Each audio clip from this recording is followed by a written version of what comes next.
అంటే ఒక విషయంలో వెంటనే రియాక్షన్ వెంటనే జైల్లో వేయడం లేకపోతే దానికి సంబంధించి జడ్జి ఏం చెప్తుంది చూడాల్సిన అవసరం ఉంటుంది. కానీ ఇందులో సిట్ ఏర్పాటు చేయడం అసలు దేశంలో ఎప్పుడైనా చూసినా రోజు వందల కేసులు చట్టం కింద నమోదవుతున్నాయి.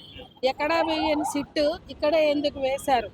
ఈ సిట్టు పేరుతో కాలయాపన కోసమా, సిట్టు పేరుతో దొంగ నాటకం డ్రామా తీశారా అని మేము ప్రశ్నిస్తున్నాం.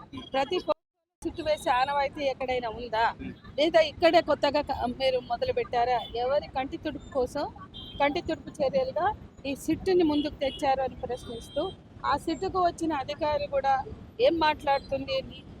రితిరాజు గైక్వాడ్ ఆమె ఆధారాలుంటే అరెస్టు చేస్తాం, మళ్ళొకసారి చదువుకో అమ్మా, ఫోక్సో కేసును మీరు మళ్ళొకసారి పరిశీలించండి, చదవండి. ఫోక్సో కేసు నమోదయ్యాక ప్రాథమిక ఆధారాలు ఉన్నాయా లేవా అనేది బాధితులు సబ్మిట్ చేసిన రోజే చూస్తారు. దానికి 24 గంటల్లో చూస్తారు. దానికి 6 రోజులు అక్కర్లేదు, ఇది 6వ రోజు. కాబట్టి ఇన్ని రోజుల తర్వాత ఆధారాలు ఉంటే చూస్తాము అని చెప్పి నిన్న 12వ తారీఖు నోటీస్ ఇచ్చారు. స్టేషన్ బెయిల్ ఉన్న కేసులకే నోటీసులు ఇస్తారు. స్టేషన్ బెయిల్ లేని నాన్ బెయిలబుల్ అఫెన్స్ ఉన్న కేసుల్లో పిలుస్తారు, ఫోన్ చేసి పిలుస్తారు. ప్రతిసారి పోయి బజార్లో పట్టుకుని లాక్కు రమ్మని మేము కూడా అంటలేము. ఎవరైనా నేరస్తుల నిర్ధారణ కాకుండా వాళ్ళని అగౌరవంగా తీసుకురమ్మని చెప్పట్లేదు. కానీ బాబు, బండి భగీరథ్ నీ మీద కేసు నమోదైంది, నువ్వు పోలీస్ స్టేషన్కి వస్తావా, మమ్మల్ని వచ్చి మాట్లాడమంటావా అని అడగాలి. అతను వీళ్ళైనా వెళ్ళి మాట్లాడాలి, అతనన్నా రావాలి. అలా పిలిచినప్పుడు రాకపోతే అరెస్ట్ చేయాలి. కానీ నోటీసులు ఇచ్చేది లేదు. ఇది మొదటి అంశం. రెండో అంశం ఏంటంటే, ఏ కేసులో అయినా నమోదు కాగానే నువ్వు నిరూపించుకో, ఆ కర్మేదో నీది, నిరూపించుకోవాల్సిన బాధ్యత నీదే. నీ మీద ఉందని 20 ఏళ్ల పిల్లల్ని గుంజుకొచ్చేసినవి కూడా ఉన్నాయి. అసలు మరణదండలు తెచ్చిందే బీజేపీ ప్రభుత్వం. ఒకప్పుడు అసలు మేమందరం వ్యతిరేకించాం. 21 ఏళ్ల పిల్లలు కూడా ఉంటారు, 19 ఏళ్ల అబ్బాయిలు కూడా ఉంటారు. ఈ హార్మోన్స్ ప్రభావం కానీ లేకపోతే ప్రభావం కానీ చుట్టూ ఉన్న ఒక దిగజారిన అనైతిక వాతావరణంలో పిల్లలు తప్పు చేయొచ్చు, వాళ్ళు కంట్రోల్ తప్పచ్చు, వాళ్ళు కన్ఫ్యూజ్ కావచ్చు, లేకపోతే ఇక మొత్తం ఈ సెక్స్ హీన సంస్కృతి ఏదైతే ఉందో దాని ప్రభావానికి గురై 21-20 ఏళ్ల పిల్లలు కూడా తప్పు చేయవచ్చు.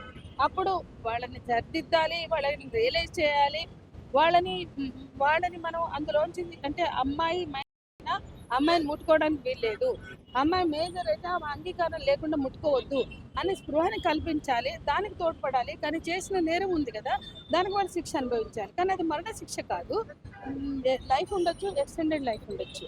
కానీ మరణ శిక్షలు వద్దు అని మేము చెప్పాం, పౌర హక్కుల సంఘాలు చెప్పాం. లేదు వాళ్ళకి మరణ శిక్షే కరెక్టు అని అద్వానీ అభిప్రాయపడ్డాడు, కానీ అవ్వలేదు. కానీ మోడీ షాలు వచ్చాక ట్రిపుల్ తలాక్తో పాటు ఏదైనా జరిగిందంటే ఫోక్సోలో మరణదండన. మరి ఇప్పుడు మీ ఈ ఫోక్సో దాంట్లోనే నిర్వచించారు, అమ్మాయి 18 ఏళ్ళు నిండనట్లయితే సంబంధం పెట్టుకుంటే అది అని చెప్పి నిర్వచించిందే బీజేపీ ప్రభుత్వం. మరి ఈరోజు ఎట్లా ఎగ్జామ్షన్ అయ్యాడు బండి సంజయ్ కొడుకు అనేది మేము ప్రశ్నిస్తున్నాం. బండి సంజయ్ కొడుకు బండి భగీరథ్ మీద అట్రాక్ట్ అవుతుంది. సో కేసు కనుక నమోదు చేసినట్లయితే ముందు అరెస్ట్ చేసి విచారించండి, నిష్పక్షపాతంగానే విచారించండి. మీకు ఆధారాలు దొరకపోతే, అతను నిర్దోషి అని తేలితే, అతను నిరపరాధి అని భావిస్తే అతని మీద చర్యలు దానిని బట్టే ఉంటాయి, శిక్షలు కూడా దాన్ని బట్టే ఉంటాయి. కానీ అరెస్ట్ చేయడానికి వెనుకంజ వేసి మీనవేశాలు లెక్కించుకుంటూ రోజుకో డ్రామా. పరారీలో ఉన్నాడు బండి భగీరథ్ అని పోలీసులు అంటారు. నా కొడుకు పరారీలో లేడు, విచారణను ఎదుర్కొంటానికి సిద్ధంగా ఉన్నాడని బండి సంజయ్ హనుమాన్ జయంతిలో హనుమంతుడి సాక్షిగా చెప్తాడు. ఏంటి డ్రామాలు? బండి సంజయ్ ఒకటి చెప్తున్నాడు, తెలంగాణ పోలీసులు ఒకటి చెప్తున్నారు. తెలంగాణ పోలీసులు న్యాయం కోసం నిలబడతామంటారు. నిన్న బీజేపీకి ఆదేశాలు వస్తాయి, ఆయన మొన్న చెప్తే నిన్న రితిరాజు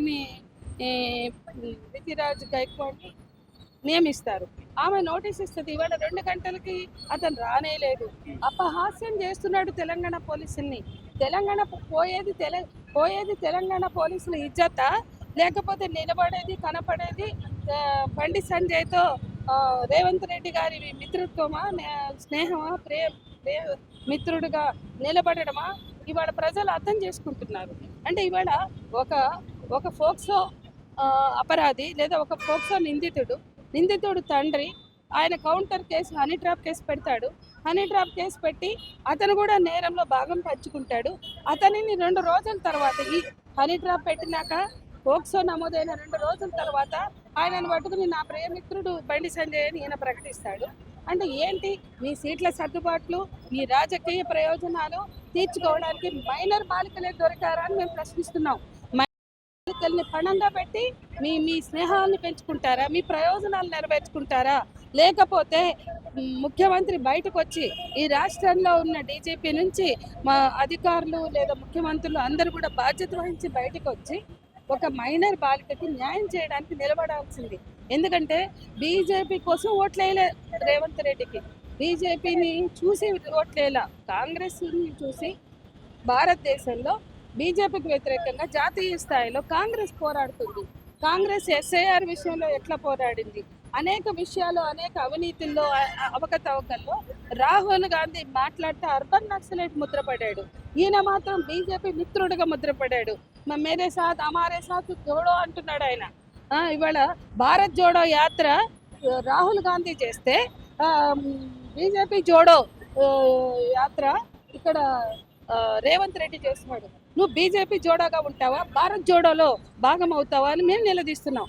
రాహుల్ గాంధీ లాంటి వాళ్ళు కూడా కనిపించట్లేదా? ఇవన్నీ కాంగ్రెస్ అధిష్టానానికి కనిపించట్లేదా? ఇక్కడ భారత్ జోడో జరుగుతుందా, బీజేపీ జోడో జరుగుతుందా?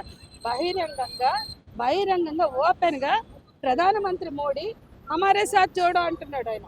అంటే కాంగ్రెస్ నుంచి కాంగ్రెస్ పార్టీని గెలవమంటల్లా, రేవంత్ రెడ్డిని వచ్చి గెలవమంటుండు.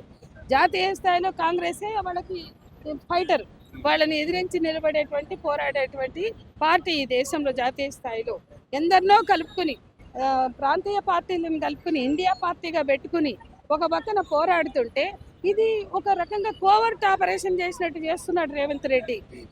మీ కాంగ్రెస్ అధిష్టానానికి, కాంగ్రెస్ పార్టీ చేస్తున్న పోరాటానికి భిన్నంగా ఇవాళ ఈ ప్రాంతంలో ఇది చేస్తున్న మిత్రత్వమో లేకపోతే వ్యక్తిగత ప్రయోజనమో, సీట్ల సర్దుబాటులో ఖచ్చితంగా ప్రజలకు జవాబుదారీగా ఉండాల్సిన అవసరం ఉంది. ఒక ఆడపిల్లని బలిపెట్టి మీ స్నేహాలను కొనసాగించడం కాదు అని కూడా మేము చెప్తున్నాం. ఇవాళ బేటీ బచావో బేటీకు పడావో అని బీజేపీ అంటే బేటాకు బచావో బేటాకు బగావో అని చెప్పి వీళ్ళు చెప్తున్నారు. ఈ బేటా బగావో ప్రోగ్రామ్, బేటా బచావో ప్రోగ్రామ్ ఏంటో తేల్చుకోవడానికి ఇవాళ విద్యార్థి యువజన మహిళా సంఘంలో మేము వీధుల్లోకి వచ్చాం. పోలీస్ అధికారులు పరారులో ఉండడానికి వాళ్ళే మళ్ళీ నోటీసులు ఇచ్చి, ఆ నోటీసులు ఇచ్చినటువంటి టైంకి పోలీస్ అధికారులు విచారణ చేసినట్టు అక్కడ రాలేదు. అంటే వీళ్ళు డ్రామా అనుకోవచ్చా, ఏం చేస్తున్నారు? చాలా అండర్స్టాండింగ్ ఉన్నారు.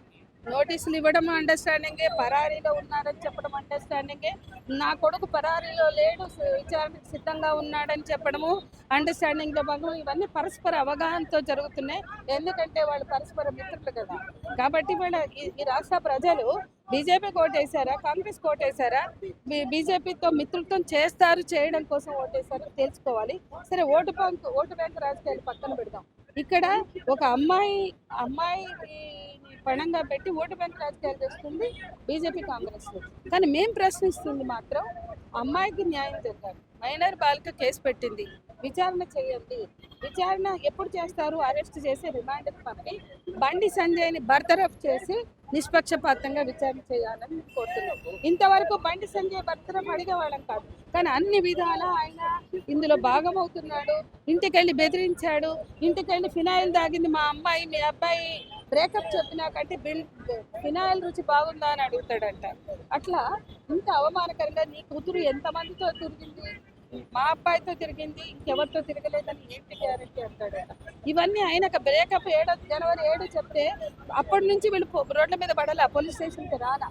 అట్లాగే ఆ అమ్మాయి మీద నిర్మల్లో ఉల్టా కేసు పెడితే అప్పుడు రాలా వీళ్ళు బజార్లోకి. ఆ తర్వాత వీళ్ళు 21న సంగప్ప మాట్లాడినప్పుడు బయటకు రాలా, 23న బండి సంజయ్ గారు మాట్లాడినప్పుడు బయటకు రాలా. ఎప్పుడైతే బెదిరించారో, ఎప్పుడైతే ఆ అమ్మాయి ఫోటోలు అందరికీ వైరల్ చేశారో, ఆ అమ్మాయి మీద బురద చల్లుతున్నారో, ఆ అమ్మాయి మందు తాగింది, బ్రీజర్ తాగింది అని ఫోటోలు మీడియాలో, వీళ్ళ సోషల్ మీడియా ఆర్మీ ఏదైతే ఉందో వాళ్ళతోటి వైరల్ చేయించారో అప్పుడు కదా వాళ్ళు బయటకు వచ్చింది. సో వాళ్ళు కేసు పెట్టడానికి బాధ్యత కూడా బండి సంజయ్దే. వాళ్ళు బాధపడిన వాళ్ళైతే అప్పుడే పెట్టేవాళ్ళు, జనవరి 7 బ్రేకప్ కాగానే పెట్టేవాళ్ళు. కానీ 3 నెలల తర్వాత, 4 నెలల తర్వాత పెట్టారు అంటే వాళ్ళ బెదిరింపులే కారణం, వాళ్ళ ప్రవర్తనే కారణం, వాళ్ళ వ్యవహార శైలే కారణం.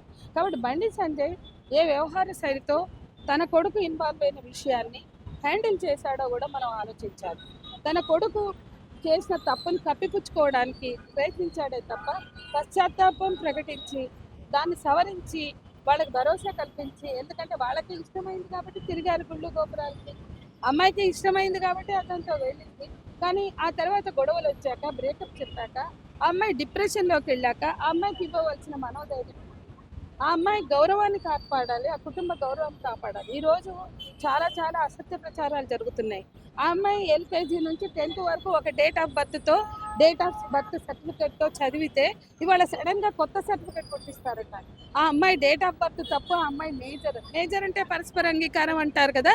కాబట్టి ఇప్పుడు ఆ అమ్మాయి మేజర్ అని సర్టిఫికేట్ పుట్టిస్తున్నారు అనే ఒక వార్త మాకు వచ్చింది. కాబట్టి బర్త్ సర్టిఫికేట్ కనుక కొత్తది వస్తే ఇవాళ ఎల్కేజీ నుంచి 10th వరకు ఉన్న సర్టిఫికేట్ నిజమా? ఇవాళ బండి సంజయ్ కొడుకు ప్రేమిస్తాడు, బండి సంజయ్ కొడుకు రేపొద్దున ఏదో చేస్తాడని వీళ్ళు ఎల్కేజీలో తప్పుడు సర్టిఫికేట్ సృష్టించారా? కాబట్టి కొత్తగా వచ్చిన సర్టిఫికేట్ దొంగ certificate, LKG to 10th class వరకు ఉన్నది కరెక్ట్ సర్టిఫికేట్ ఆలోచించాలి. పోలీసులకు బుర్రా బుద్ధి ఉంటే అవన్నీ ఆలోచించాలి. విచారణలో భాగం కొడుకు దగ్గర ఉన్నటువంటి పరిస్థితులు, ఫోటోలు, వీడియోలు అన్ని బీజేపీ ఐటీ సెల్ సంబంధించిన విపరీతంగా ప్రచారం చేస్తుంది. అదే ప్రచారం ఇప్పుడు చేస్తున్న వాళ్ళు పోలీసు అధికారులు పోక్సో కేసులో వాళ్ళు అట్లాంటివి పెట్టదు అని చెప్పినా కూడా వస్తున్నా కూడా ఒక్కరి మీద కూడా చర్యలు తీసుకున్నట్టుగా వాళ్ళ పేర్లు పోక్సోకి యాడ్ చేస్తున్నట్టుగా అవునండి. అందుకే మేము ఏమంటున్నామంటే వాళ్ళందరి మీద కూడా వైరల్ చేసిన ట్విట్టర్ హ్యాండిల్స్ కానీ, ఫేస్బుక్ కానీ, ఆ వెబ్సైట్లు కానీ ఏ ఐడీలతోటి చేశారో వాళ్ళందరి మీద కూడా చర్య తీసుకోవాలి. పోక్సో చట్టం అమలు అంటే మైనర్ బాలిక వివరాలని గోప్యతతో ఉంచడం, మైనర్ బాలిక వివరాలని బహిరంగం చేసిన, ఫోటోలు బహిరంగం చేసిన వాళ్ళంతా పోక్సో చట్టంలో శిక్షార్హులే. ఇది కూడా పోలీసులకి మేము హెచ్చరిస్తున్నాం. దీన్ని పరిగణలోకి తీసుకుని వాడు అవన్నీ కూడా తీయించాలనేది కూడా డిమాండ్ చేస్తున్నాం. ఆ కుటుంబానికి, ఆ పాపకి భద్రత కల్పించాలి. తక్షణమే బండి సంజయ్ కొడుకు బండి భగీరథను అరెస్ట్ చేయాలని డిమాండ్ చేస్తున్నాం.